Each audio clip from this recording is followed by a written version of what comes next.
Letter to the Speaker of the House of Representatives and the President of the Senate on blocking property with respect to certain Russian energy export pipelines. August 20, 2021. Presidential Actions. Dear Madam Speaker. Dear Madam President, smiley face.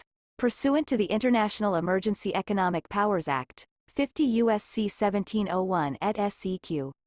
IEEPA, I hereby report that I have issued an executive order in order to take additional steps regarding certain Russian energy export pipelines to deal with the national emergency declared in Executive Order 14024 of April 15, 2021. With respect to the unusual and extraordinary threat to the national security, foreign policy, and economy of the United States posed by specified harmful foreign activities of the government of the Russian Federation. The order responds to certain Russian energy pipeline projects intended to expand Russia's influence over Europe's energy resources that would weaken European energy security, including that of Ukraine and Eastern Flank NATO and EU countries, and thereby threatens the national security, foreign policy, and economy of the United States.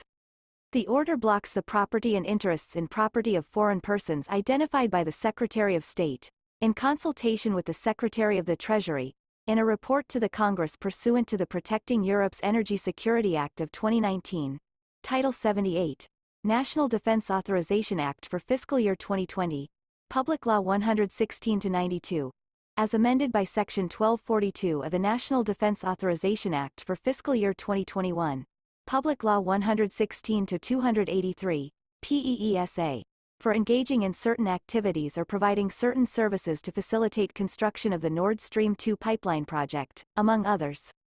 I have determined that it is necessary to block the property and interests in property of such persons unless a national interest waiver under Section 7503, F, of PEESA has been issued for such persons.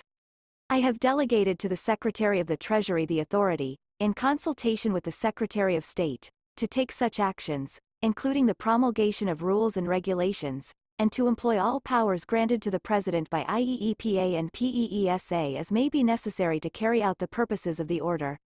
All executive departments and agencies are directed to take all appropriate measures within their authority to carry out the provisions of the order. I am enclosing a copy of the executive order I have issued. Sincerely, Joseph R. Biden, Jr.